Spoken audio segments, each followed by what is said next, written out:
Welcome back to Ela's kitchen and beyond. അപ്പോൾ ഇന്ന് നമ്മൾ ഉണ്ടാക്കാൻ പോകുന്നത് ശർക്കരപ്പാച്ചോറാണ് കേട്ടോ. മാതാവിൻ്റെ വണക്കമാസമൊക്കെ ആണല്ലോ മെയ് മാസം. അപ്പോൾ അതിൻ്റെ ലാസ്റ്റ് ഡേ ആയ മെയ് 31 നമ്മൾ സാധാരണ ഒരു നേർച്ച പോലെ ഉണ്ടാക്കുന്നതാണ് ഈ ശർക്കരപ്പാച്ചോറ്. ശർക്കരപ്പാച്ചോറ് ഉണ്ടാക്കാനായിട്ട് നമ്മൾക്ക് വേണ്ടത് ഈ പായസത്തിൻ്റെ അരി ഉണ്ടല്ലോ, ഒരു പുഴുക്കൻ അരി. ആ അരിയാണ് എടുത്തിരിക്കുന്നത്. നമ്മൾ സാധാരണ പച്ചരി കൊണ്ടും ഉണ്ടാക്കാം, പക്ഷെ കുറച്ചുകൂടെ ടേസ്റ്റ് പായസത്തിൻ്റെ അരി അത് വെച്ച് ഉണ്ടാക്കുമ്പോഴാണ്.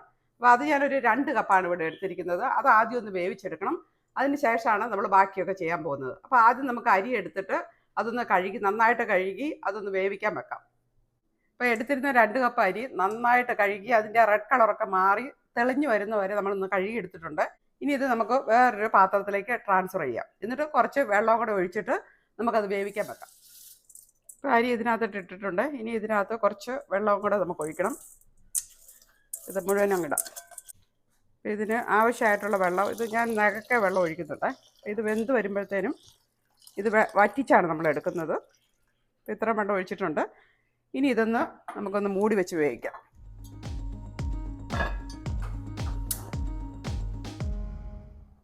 അപ്പോൾ അരി ഇവിടെ വേകുന്ന സമയത്ത് നമുക്ക് ഇതിന് കുറച്ച് ശർക്കര വേണം, അതൊന്ന് ഉരുക്കിയെടുക്കാം.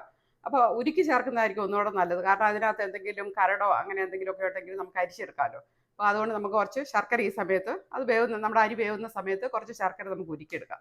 അപ്പോൾ ഞാനിവിടെ ഇച്ചിരി കുറച്ച് കറുത്ത ശർക്കരയാണെങ്കിൽ അതായിരിക്കും നല്ലത്. കാരണം നമ്മൾ ഉണ്ടാക്കുമ്പോഴത്തേന് അതിൻ്റെ കളറൊക്കെ കുറച്ചുകൂടെ ഡാർക്ക് കളറായിരിക്കുമ്പോഴാണ് കാണാനായിട്ടൊരു രസം. ഏത് ശർക്കര ഉപയോഗിക്കാം കേട്ടോ, ഞാൻ വെറുതെ പറഞ്ഞതേ ഉള്ളൂ. അപ്പോൾ ഞാനിവിടെ മറയൂർ ശർക്കരയാണ് എടുത്തിരിക്കുന്നത്. അപ്പോൾ അത് നമുക്കൊന്ന് ഉരുക്കിയെടുക്കാം. ഇതുപോലത്തെ ഇത്രയും എടുക്കുന്നുള്ളേ. അപ്പോൾ ഇത് കുറച്ച് വെള്ളം കൂടെ ഒഴിക്കും. ഇത് നമുക്ക് അടുപ്പ് വെക്കാം. ഈ ചോറ് വേവിക്കാൻ വെച്ചിട്ട് കുറച്ച് സമയമായി. ഇനി നമുക്ക് നോക്കാം ഇത് വെന്തോന്ന് നോക്കാവേ. ഈ സമയമൊക്കെ ആകുമ്പോഴത്തേനും അത് വെന്ത് കാണും. നമുക്ക് നോക്കാം, ഒന്ന് തുറന്ന് നോക്കാം. ഇതിനകത്തൊരു കുറച്ച് വെള്ളമുണ്ട്, അത് കുഴപ്പമില്ല. നന്നായിട്ട് കംപ്ലീറ്റ്ലി വറ്റണമെന്നില്ല. ഇതൊരു കുഴഞ്ഞാണ് ഇരിക്കുന്നത്. അപ്പോൾ ഇതിനകത്ത് നമുക്ക് കുറച്ച് ശർക്കര പാനിയും ഇതൊക്കെ ചേർക്കാനുള്ളതാണല്ലോ. അതെല്ലാം കൂടെ കഴിയുമ്പോൾ കുറച്ചുകൂടെ ഒന്ന് ലൂസായി വരണം. അപ്പോൾ ഇത് ചോറ് വെന്തിട്ടുണ്ട്.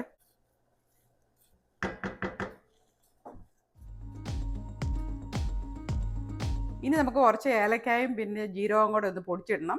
അത് മിക്സിയുടെ ജാറിനകത്ത് വെച്ച് കുറച്ച് ഷുഗറും കൂടെ ഇട്ടാണ് പൊടിക്കുന്നത്. അപ്പോൾ നന്നായിട്ട് അത് പൊടിഞ്ഞു വരും. അപ്പോൾ അത് ചെയ്യാൻ ഒരു കുറച്ച് ഏലക്ക ഇതിനകത്ത് ഇട്ടിട്ടുണ്ട്. പിന്നെ ജീരകം, ഇതൊരു 1 ടേബിൾ സ്പൂണോളം ജീരകമുണ്ട്. അത് കുറച്ച് ഷുഗർ കൂടെ ഇട്ട് ഉണ്ടോ, കുറച്ച് ഷുഗർ ഇട്ടാൽ മതി. അപ്പം നമുക്ക് പൊടിക്കാനായിട്ട് എളുപ്പമുണ്ട്. ഇതൊന്ന് പൊടിച്ചെടുക്കാം. ഇതൊക്കെ നന്നായിട്ട് പൊടിച്ചെടുത്തിട്ടുണ്ട്. ഇനി ഇതിൽ നിന്ന് നമുക്ക് ആവശ്യത്തിന് ഇടാം. ശർക്കര എല്ലാം നന്നായിട്ട് ഉരുകിയിട്ടുണ്ട്. ഇനി ഇതൊന്ന് അരിച്ചെടുക്കാം നമുക്ക്.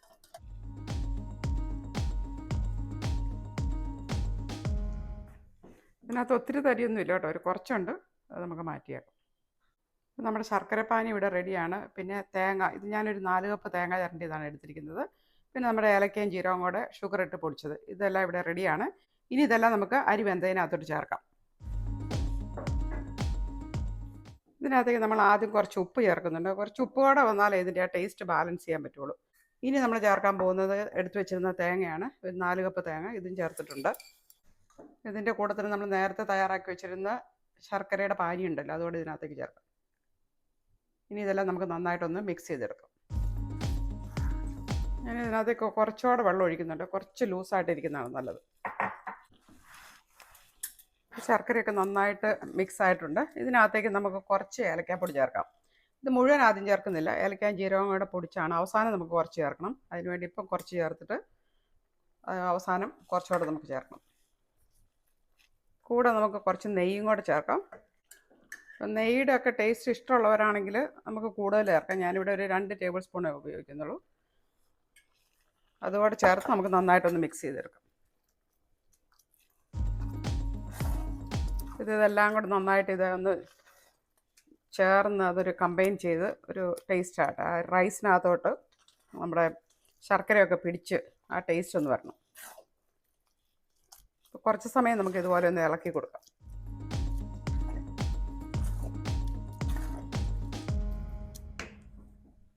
അപ്പം നമ്മൾ കുറച്ച് സമയം ഇവിടെ വെയിറ്റ് ചെയ്യുന്നുണ്ട്. കാരണം അതിൻ്റെ ആ ശർക്കരയൊക്കെ അതിനകത്തേക്കൊന്ന് നന്നായിട്ട് പിടിക്കാനായിട്ടുള്ള സമയം കൊടുക്കുന്നുണ്ട്. അപ്പോൾ ബേസിക്കലി നമ്മൾ കുറച്ച് സമയം നന്നായിട്ടിട്ടൊന്ന് വരട്ടിയെടുത്താലാണ് കൂടുതൽ ടേസ്റ്റ്. അപ്പോൾ ജസ്റ്റ് ശർക്കരപ്പാനി ഒഴിച്ച് ഉടനെ എടുത്തു കഴിഞ്ഞാൽ അത്ര ടേസ്റ്റ് വരത്തില്ല. കാരണം നമ്മുടെ തേങ്ങയ്ക്കകത്തും അതുപോലെ തന്നെ ആ റൈസിനകത്തൊക്കെ അതിൻ്റെ ഫ്ലേവർ ഒന്ന് നന്നായിട്ട് പിടിച്ച് കഴിയുമ്പോഴാണ് ആ റിയൽ ടേസ്റ്റ് വരുന്നത്. അപ്പോൾ കുറച്ച് സമയം കൊണ്ട് നമുക്കൊന്ന് വെയിറ്റ് ചെയ്യാം. ഇടയ്ക്ക് നന്നായിട്ടൊന്ന് ഇളക്കി കൊടുക്കണം. പിന്നെ നെയ്യുടെ ഒക്കെ ടേസ്റ്റ് ഇഷ്ടമാണ് കുറച്ചുകൂടെ ചേർക്കാം കേട്ടോ. ഞാൻ 1 ടേബിൾ സ്പൂൺ കൂടെ ഇതിനകത്തേക്ക് ചേർക്കുന്നുണ്ട്. അതാണ് ഇതിന് കുറച്ചുകൂടെ ഒരു നല്ല ടേസ്റ്റ് വരുന്നത്.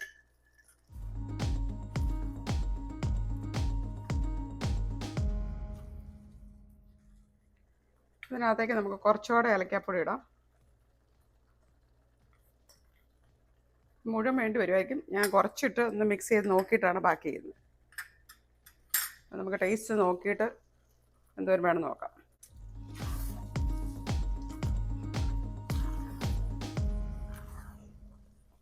ഇതെല്ലാം നന്നായിട്ട് വന്നിട്ടുണ്ട്. ആ ശർക്കരയൊക്കെ അതിനകത്ത് നന്നായിട്ട് ചേർന്നിട്ടുണ്ട്.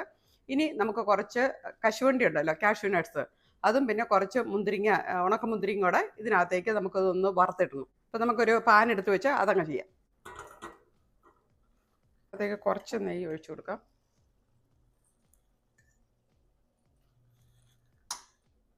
അപ്പോൾ നെയ്യ് നന്നായിട്ട് ചൂടായി വന്നിട്ടുണ്ട്. ഇതിനകത്തേക്ക് നമ്മൾ കുറച്ച് കാഷ്യൂ നട്ട് ഇട്ട് കൊടുക്കണം.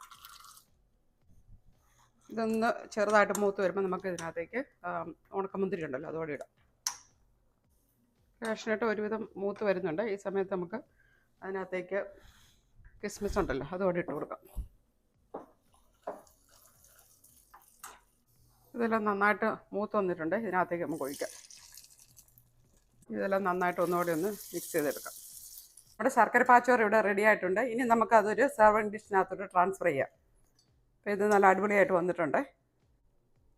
ഇതുണ്ട് ഇതിൻ്റെ കൺസിസ്റ്റൻസി എന്ന് പറഞ്ഞാൽ ഒരു ഒത്തിരി അങ്ങ് ഡ്രൈ ആകരുത്, കുറച്ച് ഇതായിട്ടിരിക്കണം.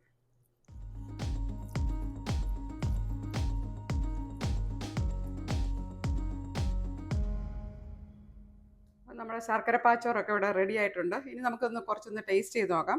അപ്പോൾ ഞാൻ ഇടയ്ക്കൊന്ന് ടേസ്റ്റ് ചെയ്തായിരുന്നു കേട്ടോ, നല്ലതാണ്. പിന്നെ നിങ്ങളെ ഒന്ന് കാണിക്കണമല്ലോ എങ്ങനെയാണെന്നുള്ളത്. അപ്പം കുറച്ചെടുക്കുക.